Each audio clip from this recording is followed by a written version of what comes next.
श्री गणेशाय नमः। श्री रामचंद्र जी की जय।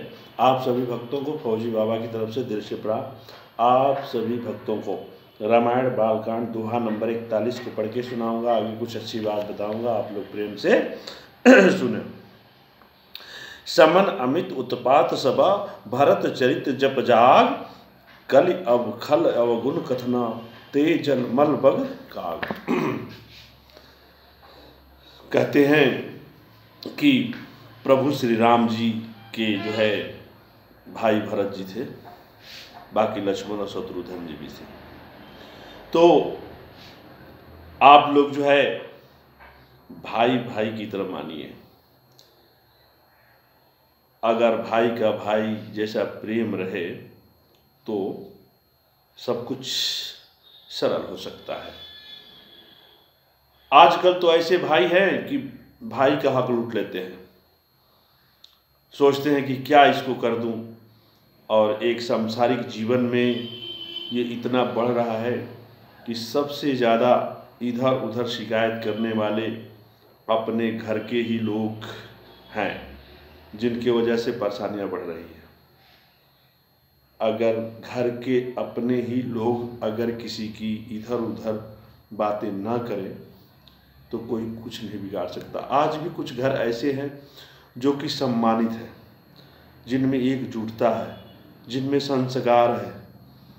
अगर वो संस्कार हर घर में आ जाए तो फिर राम राज्य हो जाएगा। रामचंद्र जी के कहने पर कि जाइए आप वहाँ राज चलाइए, लेकिन भरत जी ने उस सिंहासन पर नहीं बैठे और 14 साल से तक भगवान राम का इंतजार किए। तो आप समझ सकते हैं कि उस युग में कितना जो है आपस में भाई भाई में प्रेम था। और आज कल युग में देख लीजिए कि एक दूसरे की गर्दन दूसरे क्या काटेंगे, भाई भाई ही काटने में लगे हुए हैं। घर घर में आग लगी हुई है। तो जब कलयुग महाराज इस धरती पर आए थे तो कहे कि मैं ऐसा अपना बुद्धि का इस्तेमाल करूंगा कि हर घर घर में आग लगेगी। लोग बोलते हैं कि पृथ्वी डूब जाएगी, जलमग्न हो जाएगी, सब कुछ समाप्त होगा। ये कभी नहीं होगा। ये पृथ्वी हर युग में ऐसे रही है और ऐसे ही रहेगी। ऐसा घर घर में युद्ध होगा कि दूसरे देश से लड़ाई करने की ज़रूरत भी नहीं पड़ेगी। सब एक दूसरे में आपस में लड़ लड़ के ये धरती छोड़ जाएंगे।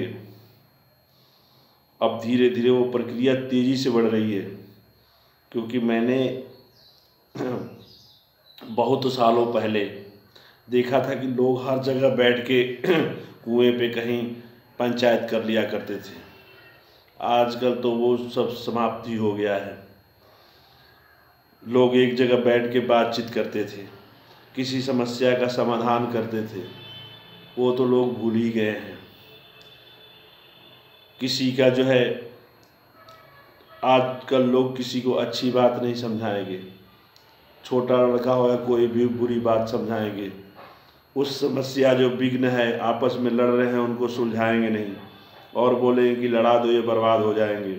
कल ये पता नहीं कि ये बर्बादी का जो है सिलसिला ऐसे चलता रहा तो कल के दिन हम भी बर्बाद होंगे। क्योंकि जब लहर समुद्र में उठती है तो बहुत जगह पे उसका किनारा भी बर्बाद हो जाता है। तो आप ये मत समझिए कि मैं ऐसा नहीं होगा। कहीं सूरज निकलता है तो कमज़ोर पौधे भी सूख जाते हैं। धीरे धीरे जब सूर्य की गर्माहट और बढ़ने लगती है तो उसके साथ साथ अच्छे पेड़ भी सूखने लगते हैं। तो ऐसा मत बनिए। आप जो है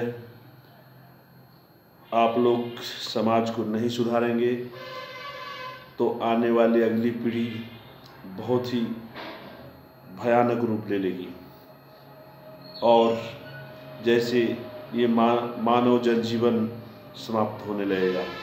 लेकिन एक कहावत है कि जब सबके ऊपर कलयुग महाराज बैठे हुए हैं, कहते हैं ना कि जैसा हमारा कमांड करने वाला अधिकारी हो या घर का मुखिया हो, जो कुछ भी हो, तो वो उसी तरह होता है।